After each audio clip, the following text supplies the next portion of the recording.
됐죠? 이제 들어가죠? 시작합니다. 1편 3장 4절 행적과관계의 당사자 제32강 페이지는 122페이지입니다. 행적과관계의 당사자는요 제4절의 한 절을 이루고 있는데 이 절은요 사실은 굉장히 중요한 절이에요. 왜냐하면 과거에는요 행정법 하게 되면 당연히 옛날에 과거에 이제 7급하고 9급에는 출입국 관리직이나 검찰직에서 행정법을 공부했는데 그 당시에도 보면 행정법을 들어가겠죠. 당연히 강론에 들어가 있어요. 근데 이번에는 총론하고 강론 분리되면서 총론만 하게 되는데 실제로 경제학 개론에는 미시경제, 거시경제 다 들어가죠. 그렇듯이 강론 없는 총론이 어디 있으며 총론 없는 강론이 어디 있겠어요. 예, 그래서 사실은 좀 문제가 오긴 한데 드디어 뭐냐 총론이지만 사실은 강론을 건드릴 수밖에 없는 내용이 있어요. 이게 바로 당사자입니다. 자, 행정과학의 당사자는 오늘 설명을 드릴 때 두 단계로 나눠서 설명을 드리게 되는데요. 첫째로는 행정과학의 당사자에 대한 얘기를 하게 됩니다. 그럼 당사자가 들어가게 되면 행정과학의 당사자는 조금 더 설명드리겠지만은 당사자인 것과 아닌 게 중요하고요.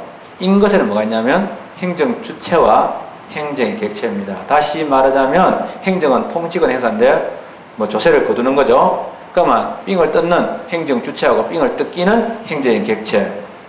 요 관계가 당사자인 거예요. 근데 이제 문제는 그러면 행정 주체는 누구냐? 국가입니다. 또는 지방자치단체가 되겠죠. 근데 삥을 뜯기는 사람은 국민입니다. 상대방인 일반 국민인데 납세 의무자겠죠.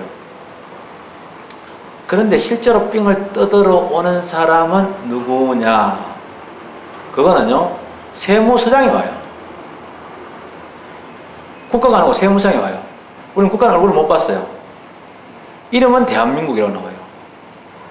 받아가는 놈 이름은 대한민국인데 실제로 받아러 오는 놈은 세무서장이 오거든요.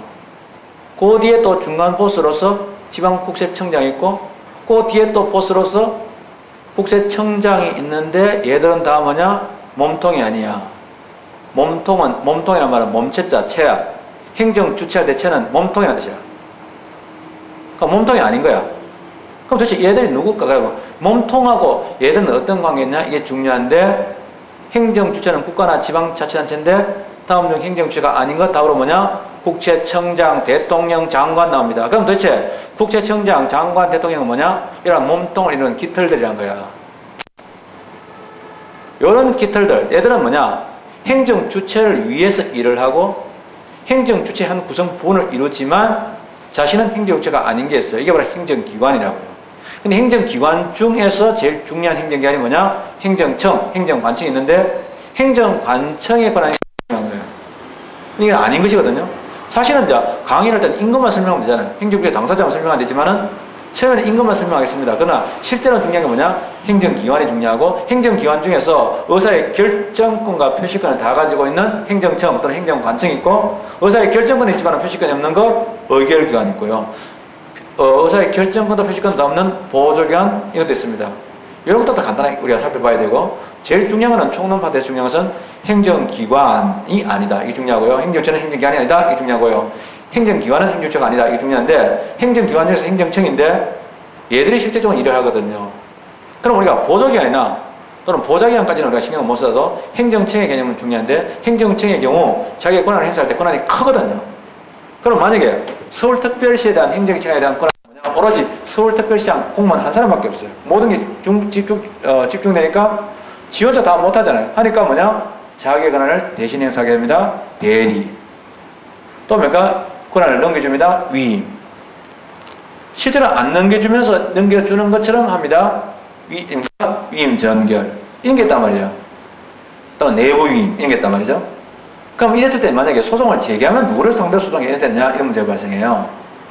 그럼 소송을 제기했을 때 나중에 이제 행정소송 가게 되면 소송의 피고 적격, 피고를 누구로 잡아야 되느냐? 피고 잘못 잡으면은 헛다리 짚는 거 돼가지고 소가 각하될 수도 있거든요. 물론 경정되기도 합니다. 또 봐주기도 하는데 바꾸라고 이제 이야기 줍니다. 해주는 게 일반적이지만은 어쨌든 잘못 제기한 건 분명하잖아요. 그럼 했을 때 그러면 제대로 제기하려고 하면 어떻게 되냐? 항고소송의 이거는 누구를 대상하냐? 처분청을 대상하죠. 행정청을 정하는데 당사자가 뭐냐? 행정 주체를 보호한다. 그러면 한 고소에서 처분 청할 때 권한이 위임되면 어떻게 되느냐? 대리인 경우는 어떻게 되느냐? 내부 위임의 경우는 어떻게 되느냐? 이게 나와요. 소송에서 아예 나옵니다. 근데 소송법 가서 지금 그 당시에 피고 직격하는데 그때 뭐 대리가 뭐니, 위임이 뭐니, 또는 대리의 종류가 어떤 것들이 있니, 내부 위임이 뭐니, 이런 소리를 할 수는 있지만 사실은 여기서 공부를 해야 되는 부분이에요. 그래서 사실은 그래서 이제 실질적으로는 알고 보면 행정조직법 총론에 해당되는 부분입니다. 즉 제5편 강론이죠. 강론의 행정조직법 5편에 해당되는 부분 중에서 상당한 부분을 우리가 지금 공부를 해두는 게 맞아요. 그래서 비록 총론이지만은 제대로 공부해두는 게 맞다. 그래서 진도가 조금 늦어지더라도 처음에는 행정법 관계의 당사자를 설명합니다. 그러면 당사자는 행정주체와 행정객체로 나누어지고요. 행정주체는 뭐냐? 국가가 있습니다.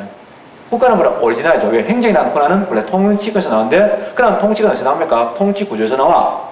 자, 우리가 힘, 예를 들면 엔진의 마력이 나오잖아요. 엔진의 마력이 어디서 나옵니까? 엔진의 구조에서 나오지. 그러면 통치, 예를 들면 이러한 통치에 대한 통치권이라는 이 힘은 어디서 나오냐? 바로 통치 구조에서 나와요. 지배하는 구조에서 나오죠. 그럼 이 구조가 되게 중요한데, 구조 시스템이죠. 이 구조가 되게 중요한데, 이 구조에 대한 얘기입니다. 그러면 그 구조가 보면은, 있는데 그 구조가 바로 뭐냐? 국가예요. 그거 국가거든요. 그럼 원래, 엔진의 혈류가 어디서 나냐? 출력이 어디서 나냐? 엔진에서 나온다, 이 말이에요. 그게 국가인데, 문제는 이제 국가가 엔진에서 나온 힘을 배터리에 저장해두기도 하잖아요. 넘겨줍니다. 그죠? 그럼 그런 기능 하는 게 있어요. 국가로부터 일정한 권한을 받아가지고, 그 일정한 범위 안에서, 또 국가 대신에 전해받은 것을 전례라고 합니다.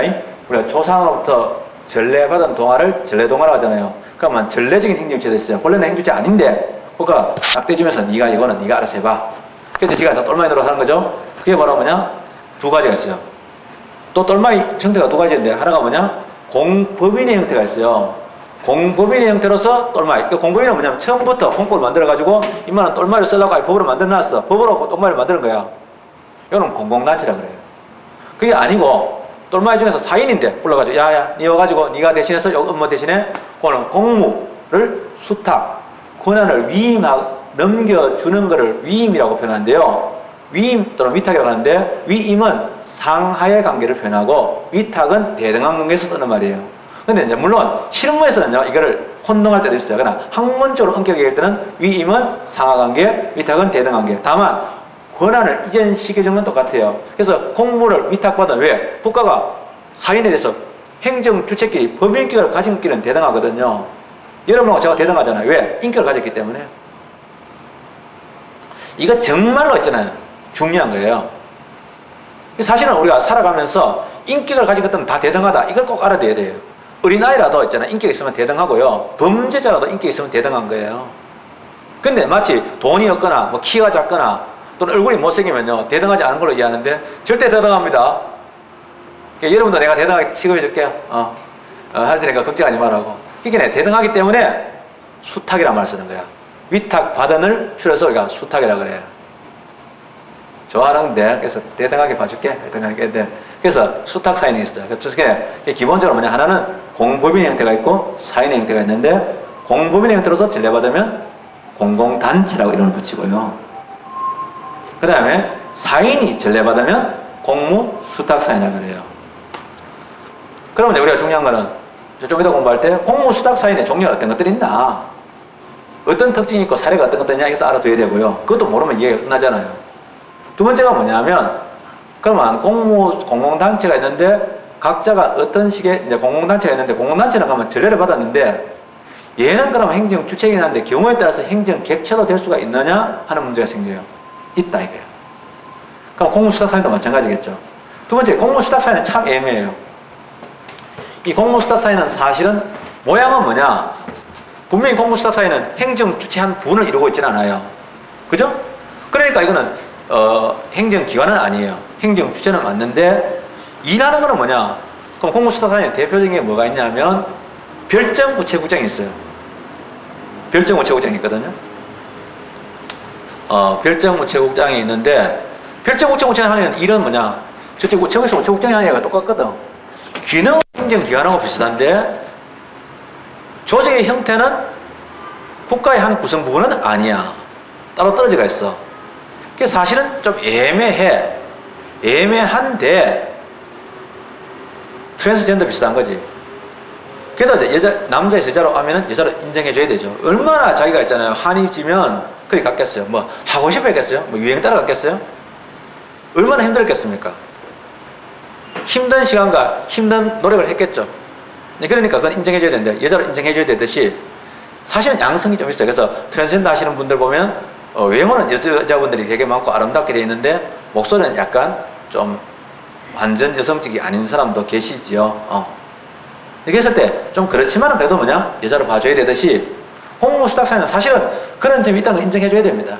인정해 주는데 뭐냐면 그래도 기관이냐 주체냐 할 때는 어느 한쪽에서 선택해야 되죠. 기관, 뭐 주체도 아닌 뭐 제3회 이런 말 하는 건 제일 무책임한 노릇이잖아요. 그러면 이때는 뭐냐면 주체로 보자. 그러면 사례가 어떤 것들이 있나. 근데 과거에 공무 수탁사를 봤다가 안 본 게 있어. 판례가 다르게 얘기한 게 있거든. 그래서 지금은 다 따라갔어. 그럼 그런 것들은 시험에 나올 수 있겠죠. 예를 들면 가장 대표적인 것이 소득세 원천 징수 의무자. 근데 이제 옛날에는 그 정도인데 문제는 소득세 원천 징수 의무자는 공무 수탁 사인이 아니야. 그러면 지금 뭐냐? 그건 단순 행정의 보조로 보거든. 그러면 옛날에는 공무 수탁 사인의 종류가 뭐가 있고 법적으로 어떤 취급을 받고 이것만 관심이 있었고 학문적으로 공무 수탁 사인과 비슷하지만 구별해야 될 개념에 보조인 개념이 있었다고. 보조자가 있는데 지금 보조자까지 공부해야 돼. 그럼 보조자 공부를 하다 보니까 바로 비교되는 게 항상 학문적으로 교과서에 두 가지가 있어. 행정의 보조자하고 구별되는 게 또 하나가 뭐냐면 단순하게 의무만 지는 이게 있다고. 그러면 의무만 지는까지 공부해두는 게 수험생의 도리라. 왜냐하면 공부할 때 뭐 너무 앞서가지고 택도 없는 걸 미리 공부할 필요는 없지만은 시험 문제가 깔짝깔짝 해가지고 이제는 경계선에 와 있을 때는 요것도 좀 해놓는 게 안 좋겠나? 그 정도는 해줘야 되는 거지. 그까지 오늘 제가 설명을 드릴 거예요. 그래서 처음에 공부하는 거는 행정법 관계의 당사자에 대한 설명하겠는데 당사자인 것과 아닌 게 중요하죠. 당사자이냐 아니냐가 일단 중요한데 당사자인 것하고 아닌 것의 구별점이 바로 뭐냐? 법인격이 있느냐 없느냐의 문제야.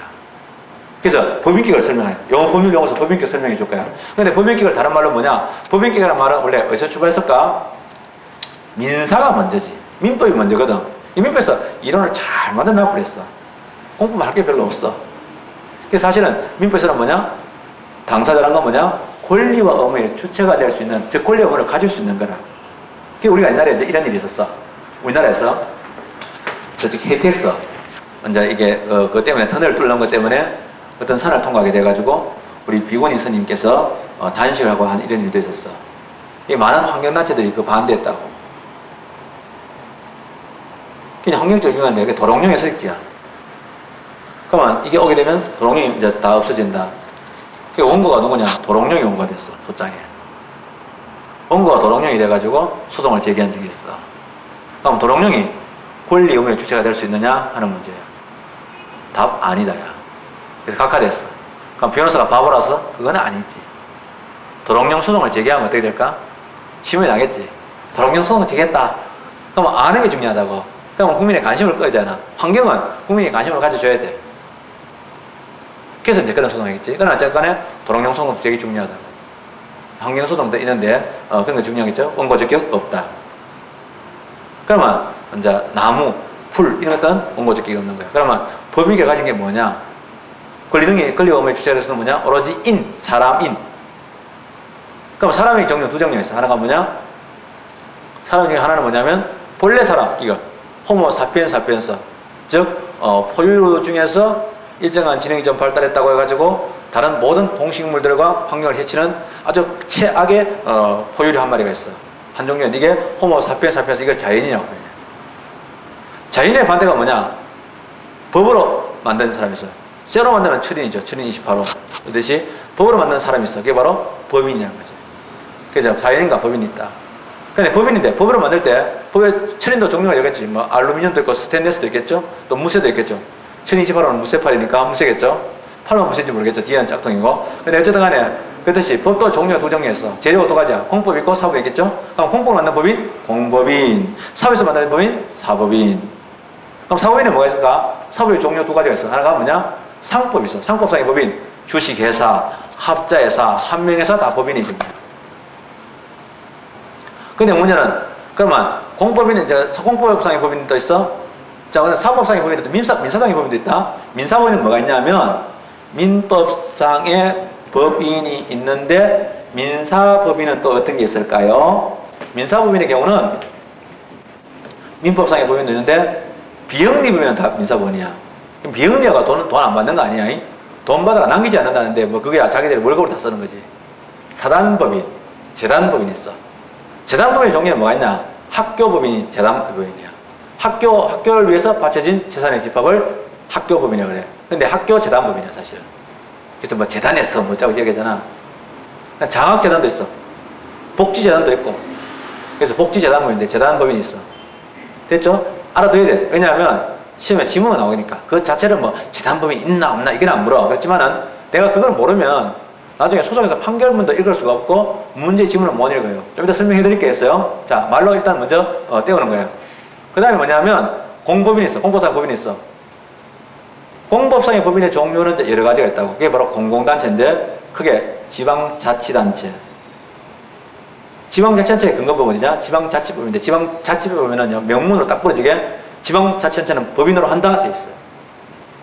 그게 법인격이 있는 거죠. 그거 말고도 이제 공공시설이 있어요. 영종을법인, 한국방송공사, 방송법에 근거가 있어요. 그럼 LH공사 있죠? LH공사 법이 있어요.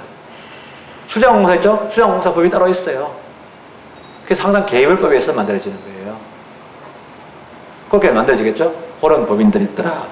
이런 내용들을 지금부터 그림을 그려가면서 천천히 설명을 해드릴게요. 천천히 들으시면 되고요. 이해 안 갈 때는 항상 반복. 예? 오늘은 이제 첫째로 뭐냐?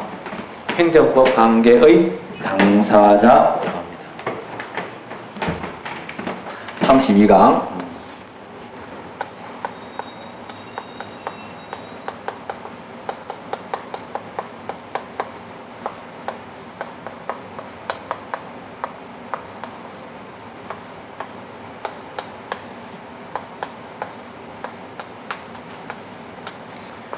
당사자란 말이 부학에서 얼마나 중요한 말인지 앞으로 점점 깨달으실 거예요. 그거 지금 나중에 뉘앙스로 써요. 뉘앙스는 뭐냐? 대등하다는 뉘앙스로 써요. 그래서 우리 형법에서 우리 안 하고 형사정법에 가면 수사의 구조할 때 당사자 구조라는 것은 대등한 위치에서 이런 의미야. 소송도 행정 주체에서 우월적인 지위를 인정하는 처분의 효력을 다투는 것은 항고예요. 항고의 반대가 뭐냐? 당사자 소송이에요. 뉘앙스는 뭐냐? 대등한 기초에 해야 있어. 그래서 공법상 계약은 당사자 소송이야. 공법적이라도 저쪽에서 방금 인법과 아니가 나와요. 법학은 어떤 학문이냐? 시비를 가리는 학문입니다. 법학은 두리뭉실하게 황희처럼 니도 옳고 니도 옳고 이거 안 돼요. 니는 옳고 니는 틀렸어. 법학은 이분법의 학문입니다. 그래서 법학에 너무 경도되면 안 됩니다. 이성에 의해 가지고 법적인 판단을 해야 될 때는 법적인 판단을 해야 되겠지만 세상을 살 때 법학적인 사고만 가지고는 안 됩니다. 그러나 리갈 마인드, 법학에 들어갔을 때는 리갈 마인드를 가져야 됩니다. 인간 들어갔을 때 인간은 뭐냐? 딱 하나 갈라져요. 학원 강사라서. 뭐 그래서 그런 게 아닙니다. 법 자체가 본질이 그래요. 뭐냐? 법인격. 법에서의 사람의 자격을 얘기합니다. 법인격이에요. 법에서의 사람 취급을 의미하겠죠? 사람의 자격, 법인격이 있으면 당사자고요. 법인격이 없으면 당사자가 아닌 거예요. 다 이거 하나밖에 없어요. 어떤 분류가 항상 나오고요. 그 분류에서 갈라진 것들이 비교가 되고 또 시험에 답으로 나오잖아요. 그거는 당연합니다. 법학도 마찬가지인데 소송도 마찬가지잖아요. 그랬을 때 중요한 거는 부수적으로 따라오는 비교가 있고 핵심적으로 나눠지는 비교가 있어요. 행정상의 강제집행하고 적시행하는 다른 점이 여러 점이 있거든요. 그러나 핵심은 뭐냐면 위 의무의 불이행을 전제로 했느냐 안 했느냐 그게 그게 제일 핵심이야. 그런 걸 물은 문제도 나왔어. 그 선생님이 잘 물은 거야. 왜냐면 두루뭉술하게 도표 만들어주면 외워져. 아무 생각 없이 외우는 거하고 이것이 본질적으로 왜 이렇게 갈라졌느냐를 아는 거하고는 다르죠. 그러면 법인격인데 법인격이란 말은 무슨 말일까? 법에서 사람의 자격이라는 거예요. 같은 말이 뭐냐? 같다고도 하고 또 어떤 생은 또 결벽증 보여가지고 유사하다고 얘기해요. 아니 뭐 같다는 거하고 유사하고 많이 다르잖아. 유사는 아닐 수도 있잖아. 근데 이건 똑같은 말의 뜻인데 왜 그런 소리 하냐면은 원래 이거는 민법에서 발생된 용어니까 예, 권리 의무의 주체가 될 수 있는 법률적인 자격을 얘기하는데 자격할 때 우리가 뭐냐면 자격증 있잖아요. 뭐 운전면허 같은 것도 자격증이잖아요. 그거는 좀 자격이란 말을 쓰는데 이것도 뭐 자격이란 말하면 좀 헷갈리잖아요. 그러니까 뭐냐 능력이라는 표현을 써요. 좀 우리가 법학을 안 하다가 법학에 처음 들어오면 조금 찝찝한 소리 같은데 우리가 사실은 교원 자격 이런 거하고 요거하고는 좀 다르거든요. 그래서 능력이라는 표현을 써요. 가능하다는 거죠. 그래서 권리는요, 이를 권리 능력이라고 표현해요. 그럼 권리만 가진다 이런 뜻이 아니에요. 법률이 왜 합니까? 법적 효과 발생하려고 그러죠. 그럼 법적 효과 발생하려고 막 난립니까? 풍선 만들어가지고 띄우듯이 그거를 지가 가지려고 하는 거지. 남한테 주고 나는 뭐 가지고 권리 가지고 이는 의무 가지고 그거잖아요. 그게 뭐냐면 우리가 법률의 핵심은 권리와 의무를 발생시켜서 이런 법적 과정. 권리 의무 같은 말이 법적인 효과인데요. 이러한 권리 의무가 발생했을 때 그거를 각각 가지게 합니다. 귀속이란 말 써요. 이러면 귀속이란 말 쓰잖아요. 귀속. 근데 귀속하면 우리가 오래된 우리가 이제 한자지만은 오래된 우리말인데 이러면 개념이 잘 안 와요. 영어로 belong to.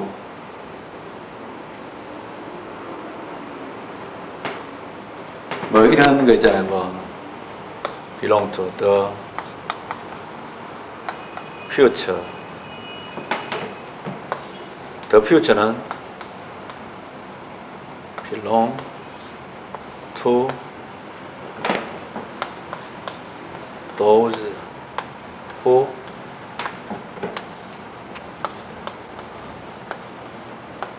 prepare it. 미래는 준비하는 자이가. 과거 한때 이제 세계에서 가장 큰 빌딩이었던 시어즈 빌딩, 미국 무역센터 빌딩, 지금은 아니지만은 그 빌딩에는 이런 글귀가 있다고 합니다. 근데 이게 맞는 얘기죠.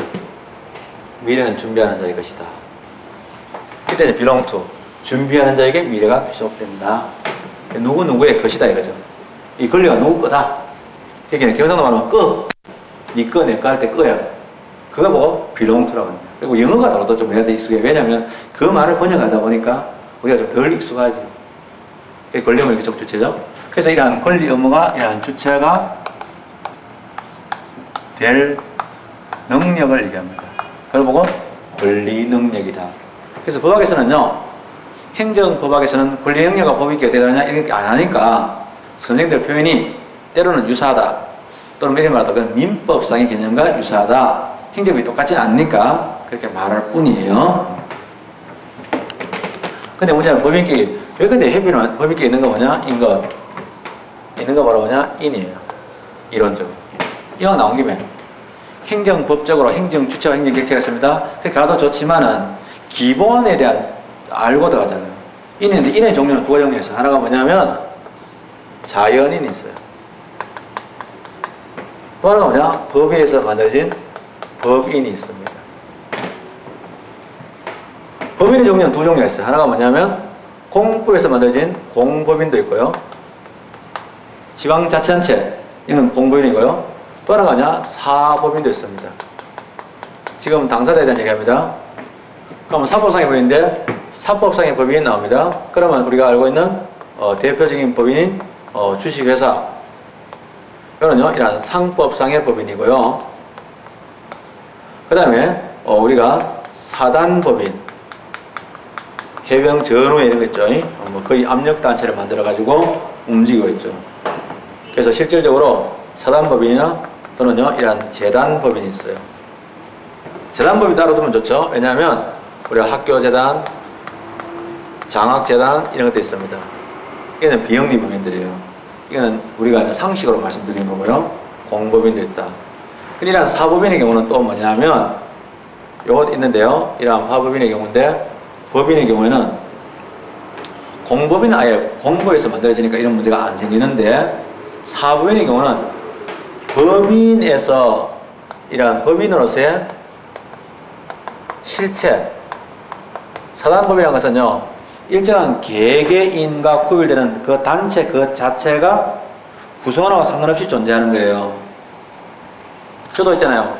뻥치면 뻥 아니고 법적으로 정확하게 얘기하면 저도 서울에 있잖아요. 제 빌딩이 있어요. 빌딩에 내 건물이 있어요.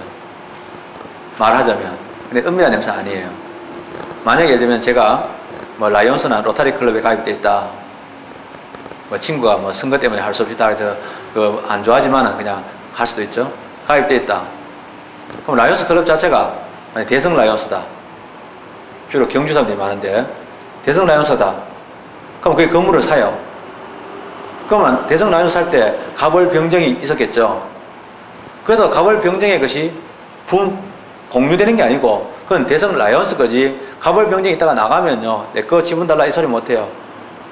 가벌 병정이 구성된 라이온스 클럽이지만은 그 자체는 라이온스 클럽 거예요. 때로는 뭐 늘은 아니지만은 때로는 회원이 한 명도 없어도 그건 존속할 수 있는 거예요. 다시 또 새로운 회원 받으면 되니까. 이런 문제가 있는 거죠. 이게 바로 그거예요. 이러한 법인의 실체는 갖추고 있는데 사단법인의 경우는 사람의 모임이잖아요. 근데 이제 사실은 이러한 신고나 잠깐만요. 신고나 이러한 등록이나 또는 신고를 해야 되겠죠. 이렇게 하면 이게 정상적인 거죠. 근데 문제는 여기 이제 정상적인 사법인이고 실체는 갖추고 있어요. 그 사람들은요 등록이나 신고를 안 하는 경우가 있어요. 왜냐면 국가로부터 뭐 자기들 노출을 안 받고 싶어가지고. 그러면 저걸 금지해야 되냐? 못해요. 저거 인정 안 해줘야 되지. 이 생각하면 안 돼요. 왜냐면 우리 헌법에서는 결사의 자유가 있어. 원래 국가 간섭 안 하는 게 원칙이야. 근데 이제 문제는 뭐 시골에서 말이죠. 개척교회를 해가지고 교인들이 모여가지고 돈을 출연했단 말이야. 등록은 안 했어.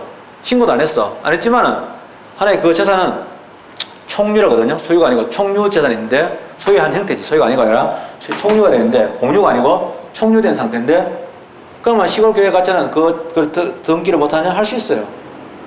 이런 건 뭐냐면 법인이 아닌 아직 완전한 법인이 아닌 원래 사단이나 재단은 법인이라고 하는데 희한한 말로 법인이 아닌 이러한 재단이다 또는 사단이다 재단이라는 건 있을 수 없겠죠. 법인이 아닌 사단 또는 재단 이거 되죠. 이러한 재단이나 이러한 사단이라는 걸 하게 됩니다. 요것도 뭐냐 우리가 당사자로 인정될 수 있느냐 당사자로 인정됩니다. 다만 이거는요 법에서 규정이 있으면 더 좋겠죠. 대체는 인정되는데 그래서 보통 일반 규정을 둬요. 그래서 정보공개법 등등에 보면은 법인이 아닌 사단도 포함이 된다 이런 말 나오고 공무원 시험에서는 뭐 안 된다 틀렸다 이런 문제 나와요. 왜? 상식과 좀 어긋나니까. 인정하는 이유는 뭐냐면 결사의 자유 때문에 국가가 굳이 물론 신고나 이걸 통해서 감독할 수 있는 근거를 마련하면 좋지만은 그거를 보고 막을 수는 없는 거잖아요. 막아서는 안 된다 이런 되죠. 이런 것들. 그러면 지국령가는 이거는 일반론이고요. 근데 이제 한번 생각해 보면 왜? 근데 법인격이 뭘까? 법인격이라는 말 자체가 왜 법인격이라는 말 쓸까? 법인격이 있는 게 뭘까? 할 때 아닌 거 뭐냐? 법인격이 없는 거 있거든요. 아닌 거 할 때 제일 대표적인 게 뭐냐면 앞으로 공부하게 되는 행정기관입니다. 근데 인이 아니면 다 아니에요. 인은 뭐냐? 사람이거든요. 이제 이거는 뭐냐면 우리가 지금 머리끝부터 발끝까지 다 어떤 사고가 있냐면 자본주의 사고에 빠져가 있는데 지금 우리가 동양인 아니에요. 사실은 법적으로는 서양인입니다. 왜냐하면 동양 철학적인 요소가 전혀 없어요. 우리한테는 동양 철학적인 요소가 없으면 동양 철학이 뭔지 몰라요. 장자 뭐 이런 것도 있을 수 있겠죠. 근데 이제 문제는 저는 생각할 때 이 세상에는요 두 개의 세계관이 존재한다고 생각해요. 하나는 뭐냐? 인간이 아닌 다른 동식물이나 자연 또는 외계가 있겠죠. 그죠? 근데 그런 것들에 대해서 토지라든지 뭐 이런 것도 있겠죠. 땅이 있다든지 이랬을 때 그건 하나의 인간만이 지배의 주인이고, 인간만이 이 세상의 주인이고, 우주의 주인이고, 나머지는 지배의 대상으로 보는 그런 개념이 있습니다. 이게 서양의 기독교를 통해서 우리한테 들어왔습니다. 서양의 기독교, 하나님이 진짜 그렇게 생각하지는 않았다고 저는 믿어요. 그러나 서양의 교리는, 또는 기독교의 대부분은 뭐냐면 하나님이 천지를 창조하고 인간을 뭡니까? 그 주인으로 내세웠다고 생각합니다. 인간은 지배자고요. 이 피조물이 나머지 생각들은, 자연들은 다 뭐냐? 지배의 대상으로 봅니다. 이게 언제 충돌하냐? 이 서양 놈들이 아메리카 대륙을 점령해가지고 인디언과 할 때 인디언과의 가치관의 충돌이 오게 됩니다. 서양에는 문명은 더 발달했지만은 저는 인간으로서의 문명은 인디언이 더 훌륭하다고 봅니다. 자연과 조화를 이루고 사는데, 그 당시에 유명한 여러분 국어책에 나오죠? 인디언의 시애틀의 추장이 워싱턴에 있는 백인 추장에게 보내는 편지에 보면, 니네들이 우리한테 포위를 해가 군사적으로 압박하면서 땅을 팔으라고 얘기하는데,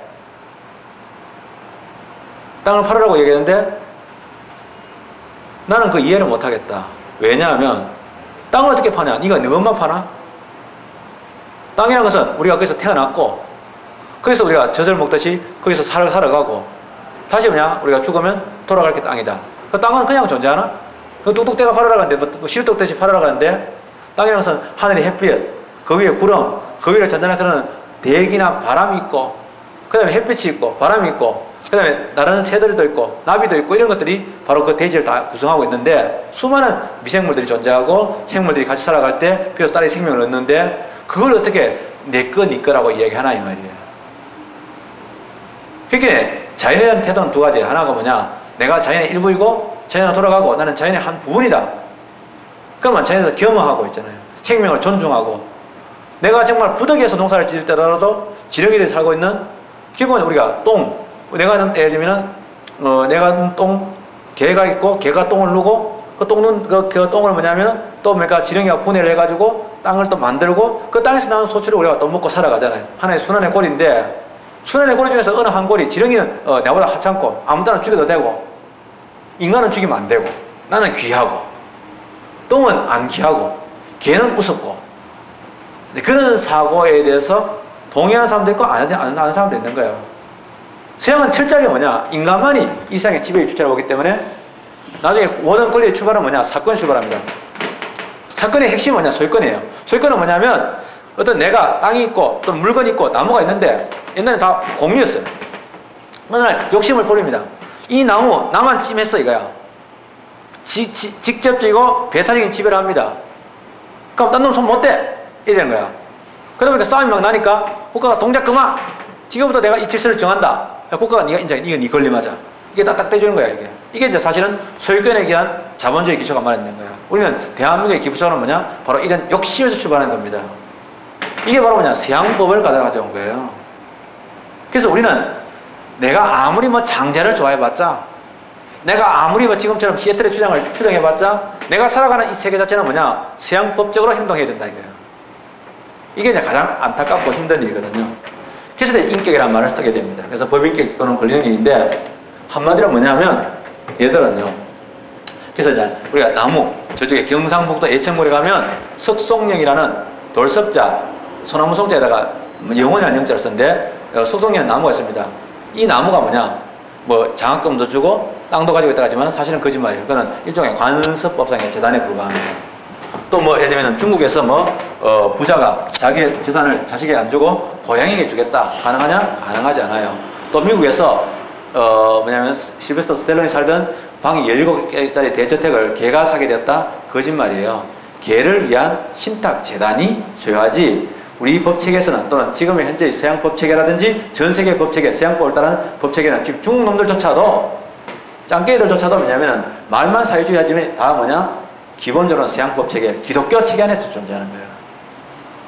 그게 우리는 그래서 대한민국은 근본적으로 이 법체계 자체는 말은 안 하지만 기독교 법체계고, 서양 법체계는 우리가 서양에서 법학 석사라는 것은 메스터가 중요한 거예요. 우리가 뭐 요리학 박사 아무 의미 없잖아. 법은요, 기술이기 때문에 메스터가 중요하다고. 그게 메스터인데, 메스터. 앞에 렉스는 뭐냐? 법인데, 둘 다 세속법과 그 다음에 교회법의 정통한, 이런 말이에요. 이 두 가지 법을 다 알아야 되는 거야. 사실은 이 캐논, 교회법이 오늘날 사형법에 가장 영향을 많이 끼쳤다고. 왜냐하면 수양 중수에서 그렇게 오랜 기간 동안 영향을 미치잖아. 그리고 실질적으로 그런 시스템을 지금도 가지고 있지. 예, 그런 의미라는 거죠. 그래서 그런 말을 하게 되었다. 그러면 먼저 이제 주체와 객체만 일단 구분해드리고 상세한 내용은 다음에 말씀드리도록 할게요.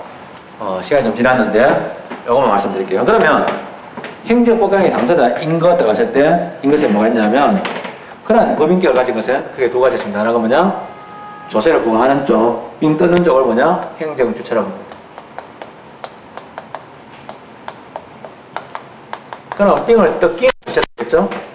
행정주체가 있고 삥을 뜯기는 게 있습니다. 그걸 보고 뭐냐? 행정기관이라고 합니다. 자, 제가 행정객체라고 합니다. 행정은 사실은 뭐예요? 자꾸 잊어버리면 안 돼요. 통치권이에요. 지배야, 지배. 뭐 가버넌스 있다 쳐야지만 협치냐지만 다 지배야. 그러니까 지배인데 지배를 하는 쪽하고 지배받는 쪽이야. 삥 뜯는 쪽하고 삥 받는 쪽이야. 뭐 친구는 있다 쳐야지 하기는. 그렇지만 뭐 셔틀 보고 뭐 빵 셔틀 보고 우린 친구지 한데 그 친구 아니야 사실은. 지배자고 약탈자고 착취자지. 그러면 이제 행정객체인데 요런요. 뭐냐? 기본적으로 행정객체는 원칙적으로 뭐냐? 행정은 사인이에요. 앞으로 많이 써요. 사인이라는 말 쓰게 되는데 사인은요. 사법인하고요.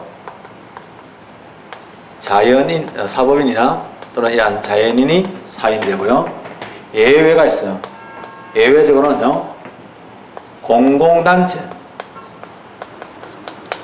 공공단체는 원래 행정의 주체인데 국가, 지방자치단체가 행정 주체지만은 국가로부터 권한을 넘겨받았잖아요. 그 국가에 대해서는 자기도 한 수 주고. 그게 지방자치단체는 지방의 주민한테는 지가 주체지. 근데 국가에 대해서는 지도 객체가 되는 거야. 그래서 공공단체는 주체지만은 예외적으로 행정의 객체가 될 수 있다 해서 공공단체다가. 그러나 국가는 어떤 경우에도 행정의 객체가 되지 않아요. 국가는 예외로도 안 되는 거예요. 왜냐하면 이게 되게 중요해요. 이것도 좀 이따 설명드릴 거예요. 행정 주체의 종류는 크게 두 가지가 있어요. 전에 말씀드렸다시피 오리지널 행정주체, 오리지널 통치를 가진 게 뭐냐? 바로 국가입니다. 그래서 그걸 보고 시원적. 여기서 기원하였다, 그죠? 시원적인 행정주체가 있습니다. 이러한 시원적인 행정주체가 있는데 이러한 시원적인 행정주체가 바로 뭐냐? 국가. 그럼 우리가 소속된 국가 이름은 뭐냐? 정식 이름은 한국이 아닙니다. 대한민국. 2002년도에 월드컵 할 때 정말로 좋은 역사가 많았는데 그 기운이 참 좋은데 그 기운 중에 하나가 뭐냐? 한국이라고 부르지 않고 대한민국이라고 부른다? 훌륭한 거야. 정식 명칭은 대한민국이야. 대한민국이고요. 그래서 여러분들 법조 찾아가면 우리나라 헌법 이름이 헌법이 아니에요. 대한민국 헌법이지. 네, 정확하게는 정식 명칭은 대한민국 헌법이거든요. 국가인데 국가가 있잖아요. 예를 들면 국가는 사실 알다시피 도로를 건설하기 위해 가지고 강제적으로 국민의 재산권을 취득할 수도 있어요. 근데 그거 보니까 도로를 전담하는 또는 주택단지를 전담하는 기구들한테 그거는만 똑 떼져가지고 이거 네가 행사해라 이렇게 할 수도 아니겠습니까? 도로공사라든지 하겠죠. 그래서 그걸 넘겨줍니다. 전례적인 행정주체인데요. 이러한 전례적 행정주체. 나중에 이러한 전례적 행정주체는요. 요걸 전체적으로 뭐냐? 자치행정이라고 표현해요. 여러분 자치하게 되면 또 지방자치단체만 생각하는데요. 자치는 원래는요. 행정의 객체가 되어야 될 놈들이 국가의 지배를 받아야 되니까 지가 또 지배를 하니까 자치라는 말을 쓰는 거예요. 넓은 의미의 자치예요. 좁은 의미는 지방자치를 얘기합니다. 근데 자치행정하면 저것도 없냐? 일정한 법을 만들어요. 저거 안에서 그런 법을 뭐냐면 자주법이라는 표현을 씁니다. 자주법 알아두면 좋아요. 이런 말을 쓰는데요. 자치행정 있죠. 그러면 넓은 자치행정인데 자치행정이 있다는 거죠. 그래서 따지면은 크게 두 가지가 있는데 하나가 뭐냐? 전례적 행정체는요. 방금 얘기할 때 그 형태가 공법인이 됐어요. 공법인의 형태로 공법에서 공법인의 형태가 있고 사인의 형태가 있습니다. 자, 공법인은요. 공법인의 법인격을 갖고 있고 사인은 그렇지 않은 걸 얘기하죠. 공법인의 형태로 되어 있는 것을 우리는 이름을 공법인이면서 공법상의 법인격을 가지고 있으면서 국가로부터 일정한 권한을 넘겨받은 행정체를 뭐냐? 공공단체라고 표현합니다. 시험 문제에서요. 다음 중 공공단체가 아닌 것 나온 적 있어요. 답으로 뭐냐? 공무수탁 사인이에요. 일정한 매가 권한을 넘겨받았다. 이런 얘들은요, 국가로부터 일정한 권한을 넘겨받은 공무 수탁사인이라고 했어요. 이렇게 갈라지거든요. 공단체 종류는 이제 또 다시 나눠집니다. 네 가지 또는 세 가지로 나누기도 하는데요. 이왕 나눈 김에는 그냥 네 가지 다 알아두면 좋겠죠. 객관식 공부하다 보니까. 첫째로 뭐냐? 지방 자치단체입니다. 끝까지 잘 봐야 돼요. 지방자치단체가 있어요. 그 다음에 지방자치단체가 있는데 잠깐만요. 공단체 종류 익숙하시 설명드릴게요. 요것만 하고 끝낼게요. 공단체 공무수탁사인은 다음 시간에 말씀드립니다.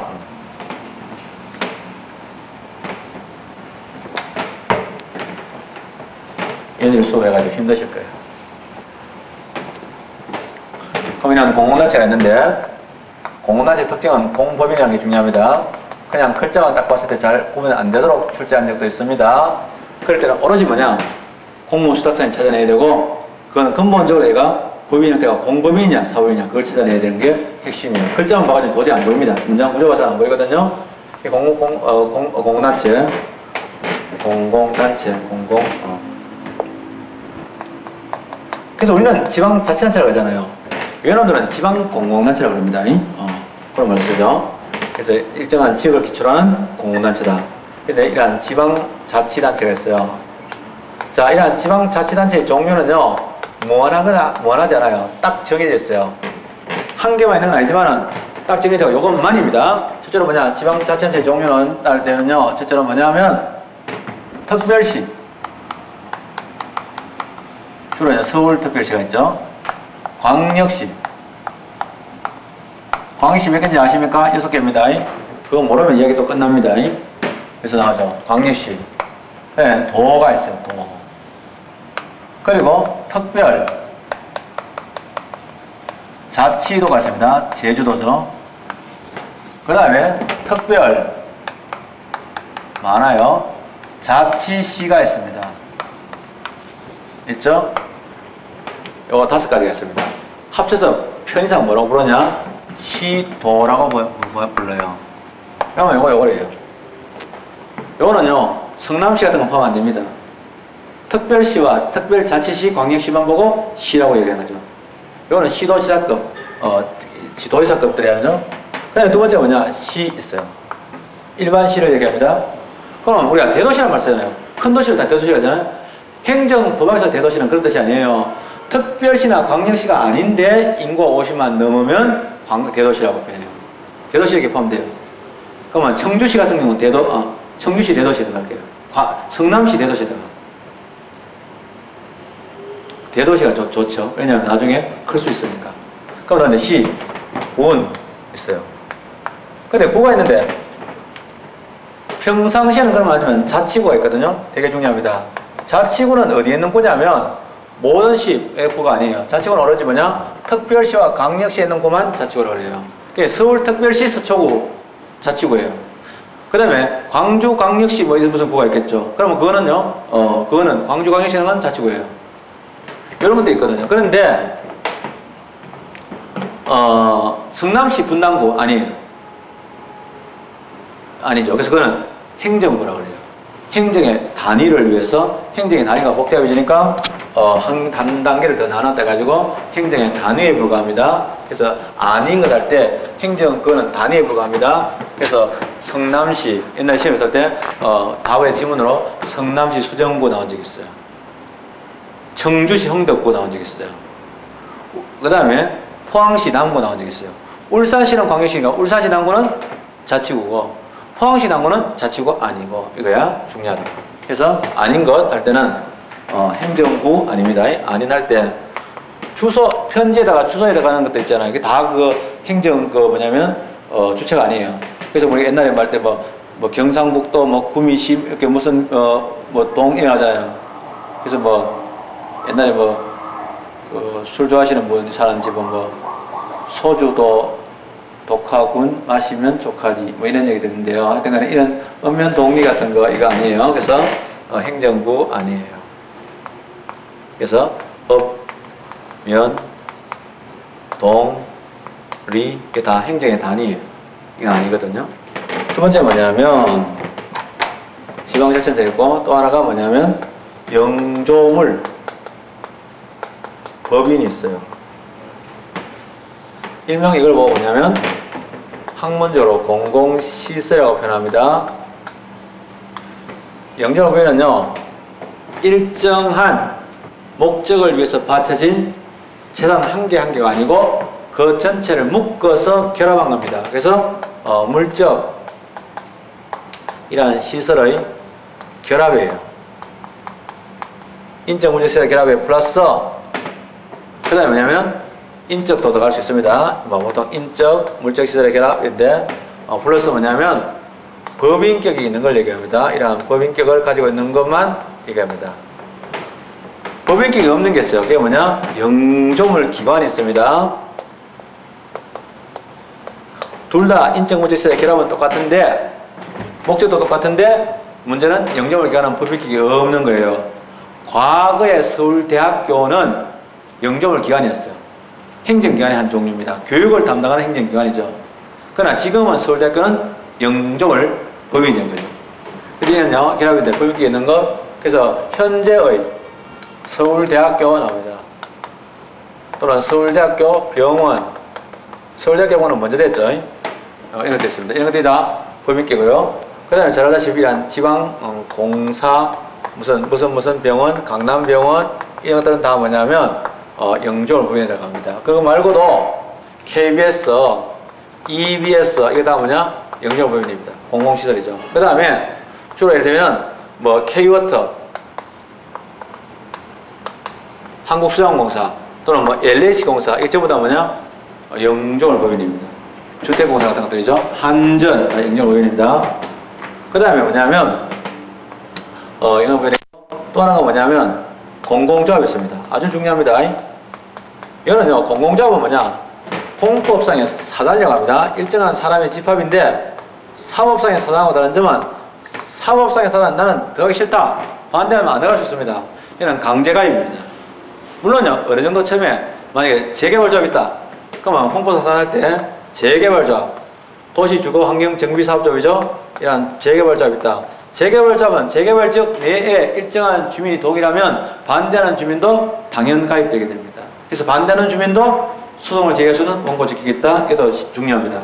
재개발조합 또는요, 이러한 농지개량조합 이런 것들이 다 뭐냐면 공법상의 사안입니다. 종류를 모르면 객관식 문제 못 풉니다. 근데 문제는요, 일정한 재산인데 이것도 사실 재산이잖아요. 물적시설도 재산인데 문제는 그것이 주로 재산이라도 물적시설의 기능에 의한 것보다는 돈, 재력에 의해서 움직이는 것도 있어요. 돈만 주면 되는 거 있어요. 그죠? 그게 뭐냐? 공재단이 있어요. 학문이나 예술 같은 것들은요, 아무리 독재돼도 돈만 있으면 잘 발달합니다. 공재단이 있어요. 그럼 공재단이 있는데 참 웃기죠. 안타까운 일이야. 또로 공재단인데 공재단의 경우에는 어떻게 되냐? 공법상의 재단 있죠. 공재단의 경우인데 뭐 이것도 있죠. 그러면요, 한국학중앙연구원 옛날에 정신문화연구원이죠. 이런 한국학중앙연구원이 있습니다. 정신문화연구소 있죠. 이게 한국학중앙연구원 이런 거라든지 또는요, 예를 들면 한국연구재단 옛날에는 과거에 학술진흥재단이었습니다. 지금은 요거는 옛날에는 학술진흥재단이었는데 이거 아마 대구로 간다고 하더라고요. 학술진흥재단 이런 것들이 있는데 이것도 이제 따로 있습니다. 그래서 이런 것들이 다 뭐냐? 당사자 얘기 되는데 이거는 제 필기보다도 교과서 내용들을 꼼꼼하게 좀 읽어봐 주시길 바랍니다. 그래서 이런 종류를 깨알같이 알아두는 게 좋아요. 너무 뭐 무한정 넓힐 필요는 없는데 저도 교과서 쓰는 정도는 좀 봐주시면 좋겠다. 예, 오늘 힘든 수업 잘 견디셨고요. 오늘 수고 많았습니다.